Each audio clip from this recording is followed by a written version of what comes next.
Whoa, looks like we've got some problems out in Cedar Rapids, Iowa, at a corn festival. This is not the first time we've ever heard of violence associated with corn in a large Midwestern state. Stephen King's Children of the Corn.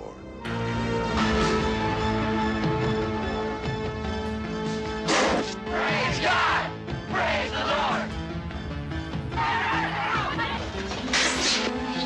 Stephen King's Children of the Corn, an adult nightmare. And it all comes from reckless children. Wow. I think we better see what the local media has to say about this. Cedar Rapids police say fights among dozens of juveniles forced the annual St. Jude Sweet Corn Festival to shut down early. Cedar Rapids police tell TV9 about 70 juveniles caused disturbances at the festival late last night. Police arrested 6 people during that incident, and they face charges ranging from disorderly conduct to assault on a police officer. The officer assaulted only suffered minor injuries. The Sweet Corn Festival released a statement on its Facebook page overnight saying it was in the best interest of the festival and everyone in attendance to close early. We are so sorry if this ruined your night. We're very thankful to all law enforcement for taking swift action. The festival will go on as scheduled today. Well, it turns out we don't have to call Ghostbusters after all. Thanks to a news outfit out in Cedar Rapids called the Cedar Rapids Defender, we found out what really happened out there. It was really, long story short, it was really just an episode of black mob violence. Somewhere between 75 and 200 black people rampaging through the corn festival, defying police, starting fights, destroying property, assaulting the fair goers. Oh, and yeah, this is at least the third year in a row the Sweet Corn Festival has been disrupted by violence, says the local alternative press there. Here's one account. There's lots of stories here. A police officer attempting to detain a teenage youth was subsequently ambushed by dozens of kids who kicked and stomped, beating him on the ground. The officer who was assaulted, luckily, suffered only minor injuries. They had detained 6 juveniles on charges of disorderly conduct and assault on a peace officer. About 150 teenagers were seen running towards the fighting as police fought back against the mob. The teens had been a disturbance all night, as there were reports of racial-motivated assaults and items being thrown at the police. The word Black Lives Matter came across the Cedar Rapids police scanner.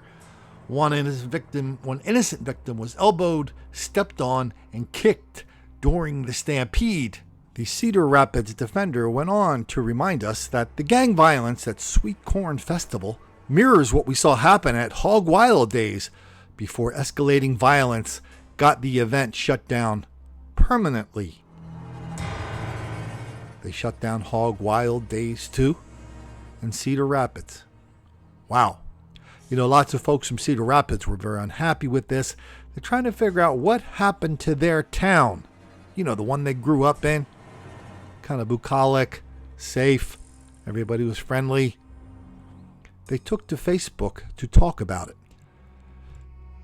Donna Hansen said she and her family went to the festival, the Sweet Corn Festival on Friday. She was shocked at how uncontrolled the teenagers were.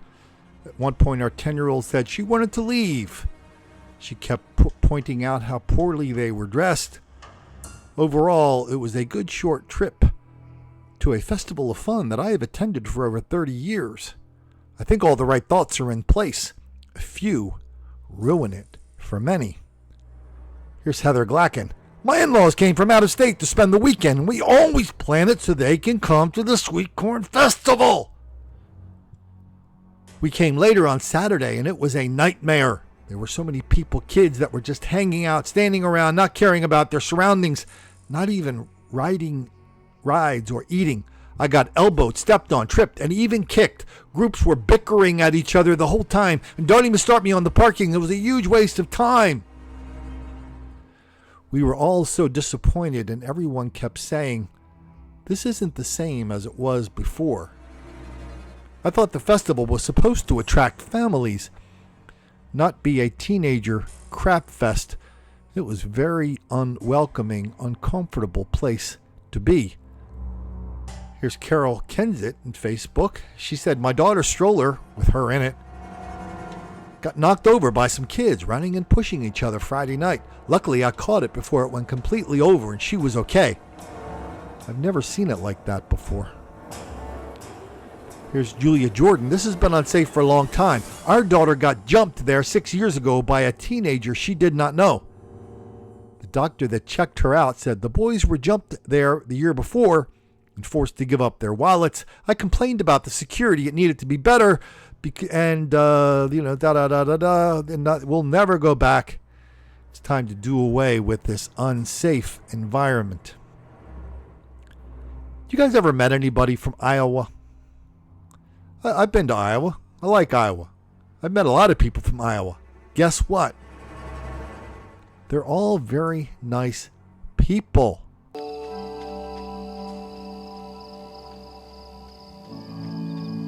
Hey! Is this heaven? No.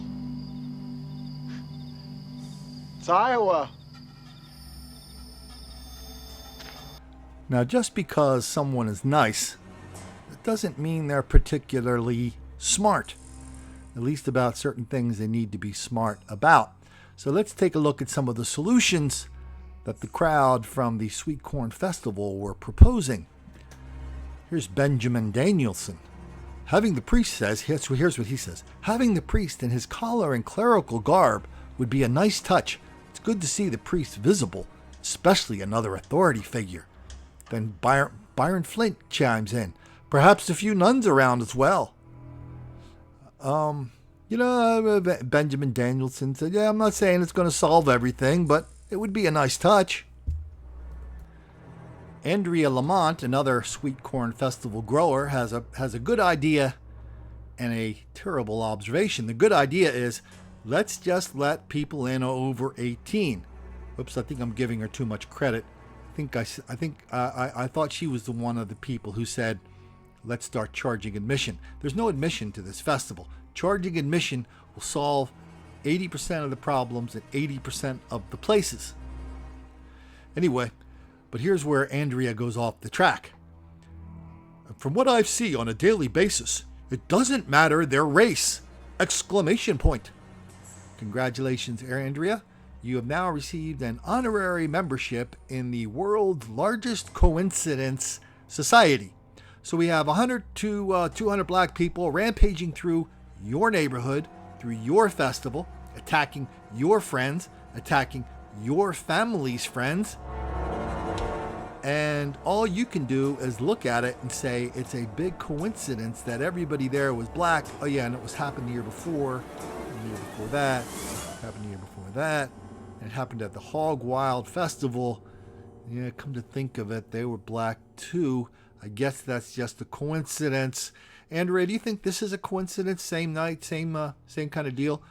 In a suburb of Washington, D.C. They had a big festival called the Montgomery County Agricultural Festival. A large group of black people fighting, rampaging, destroying property, knifing each other.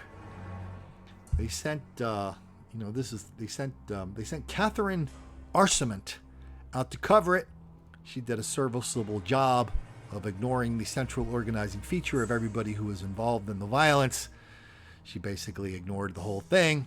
She has previously contributed to the London Review of Books. Okay, so so I can see the editors at the Post now. They're going, oh, damn it. We got a race riot out at the Montgomery County Fair. A whole bunch of black people are out there rampaging around. Who should who can we send out there that will totally not know what's going on? Because unfortunately, when you live in D.C. for a couple years, a couple days, a couple weeks, you kind of figure out in a big hurry how the violence in this town, in this region, breaks down and what the patterns are and how they're overwhelmingly out of proportion. And somebody else will say, hey, what about Arcement? She just got done doing something for the London Review of Books. Nobody ever reads that. Sounds great, but nobody ever reads it. Let's get her. Then when somebody messes with us, we can say, hey, we sent our best reporter from the London Review of Books. But just like in Cedar Rapids, there was one little flaw in the plan, Arcement. When your readers started posting things on a Facebook page to tell us what really happened. How large groups of black people were, stomping around, storming around, hassling police, ignoring their directions, destroying property, Not too much different than the stuff that happened in Iowa. Yes, Iowa. We're not one person in 10,000 could answer the question, what did we do to make the black kids angry?